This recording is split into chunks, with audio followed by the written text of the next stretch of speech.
हिंदूंचे आर्थिक प्रबोधन आणि सक्षमीकरण या उद्देशाने कार्यरत असलेल्या पवित्रम फाउंडेशन या संस्थेने हिंदू व्यावसायिक आणि ग्राहकांना एकाच व्यासपीठावर आणण्यासाठी पवित्रम हे नवे मोबाईल ॲप विकसित केले आहे। या ॲपचा लोकार्पण सोहळा रविवार दिनांक 16 नोव्हेंबर 2025 रोजी सायंकाळी 6 वाजता पुण्यातील एरंडवाना येथील शकुंतला जगन्नाथ शेट्टी ऑडिटोरियम, कर्नाटक हायस्कूल येथे पार पडणार आहे, अशी माहिती पवित्रम फाउंडेशनचे तुषार कुलकर्णी यांनी दिली।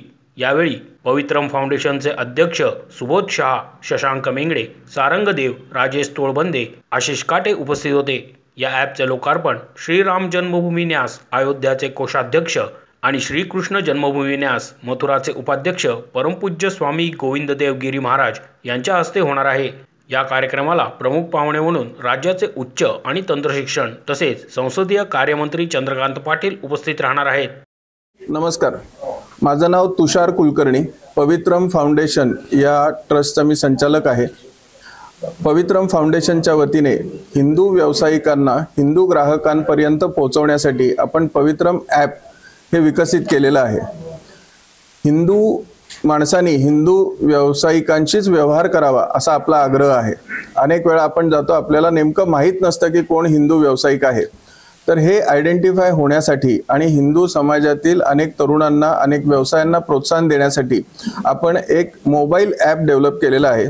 त्या ॲपचा लोकार्पण सोहळा रविवार दिनांक 16 नोव्हेंबर रोजी संध्याकाळी 6 वाजता एरंडवाणे पुणे येथील कर्नाटक हायस्कूलच्या सभागृहामध्ये होणार आहे।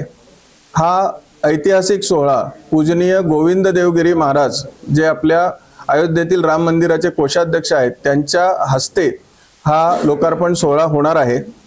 आणि त्याचबरोबर प्रमुख पाहुणे म्हणून आपले नामदार चंद्रकांत दादा पाटील, राज्याचे मंत्री आहेत, ते सुद्धा उपस्थित राहणार आहेत आणि प्रसिद्ध उद्योजक कृष्णकुमारजी गोयल हे सुद्धा उपस्थित राहणार आहेत।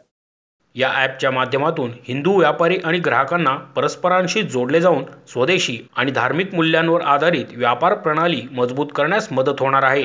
या नव्या मोबाईल ॲपद्वारे व्यापारी आपली उत्पादने आणि सेवा हिंदू ग्राहकांपर्यंत थेट पोहोचवू शकतील। ग्राहकांना देखील विश्वासार्ह हिंदू व्यावसायिकांची माहिती एका क्लिकवर उपलब्ध होईल। ॲपच्या माध्यमातून समाजात आर्थिक आत्मनिर्भरतेचा विचार बळकट करण्याचा प्रयत्न फाउंडेशनकडून करण्यात येत आहे, असेही तुषार कुलकर्णी म्हणाले। आपण लोकार्पण सोहळा जेव्हा होईल त्यानंतर व्यावसायिकांचं रजिस्ट्रेशन आपण सुरू करणार आहोत। प्रत्येक हिंदू नागरिकांनी सुद्धा प्रत्येक आपण जिथे व्यवहार करतो त्या व्यावसायिकाला आपण आग्रह करायचा आहे की त्यांनी पवित्रम ॲपवर रजिस्टर व्हावं। त्यानंतर त्याचं आपण सगळं डॉक्युमेंटेशन वगैरे पूर्ण करून अप्रूव्ह केलं की तो कस्टमर ॲपवरती दिसायला लागेल। अनेक व्यवसायांमधनं हिंदू नामशेष होत चाललेले आहेत। हिंदू अनेक नवीन व्यवसायाच्या संधी उपलब्ध होत आहेत। त्या संधीचा लाभ हिंदू व्यावसायिकांनी, तरुणांनी घ्यावा आणि हिंदू अर्थव्यवस्था सक्षम व्हावी, अशा उद्देश आपला या ॲपच्या मागे आहे। हिंदू समाजाच्या आर्थिक सक्षमीकरणासाठी आपल्याला एकत्र येणे आवश्यक आहे। पवित्रम हे ॲप केवळ तांत्रिक साधन नसून हिंदू व्यापारी आणि ग्राहकांना जोडणारे एक सशक्त व्यासपीठ आहे। या उपक्रमाद्वारे हिंदू खरेदी हिंदूंकडून ही संकल्पना वास्तवात आणण्याचा आमचा प्रयत्न आहे। या सोहळ्यात समाजातील विविध व्यावसायिक, उद्योगपती, सामाजिक कार्यकर्ते आणि युवकांनी सहभागी व्हावे, असे आवाहन देखील पवित्रम फाउंडेशनतर्फे करण्यात आले आहे। या हिंदू नागरिकांपर्यंत पोहोचण्याची एक संधी आहे। आपापले सेवा आणि प्रोडक्ट्स या ॲपवरती ते डिस्प्ले करू शकतील, समाजापर्यंत पोहोचवू शकतील। एक चांगलं व्यासपीठ त्यांना, व्यापक व्यासपीठ त्यांना उपलब्ध होणार आहे।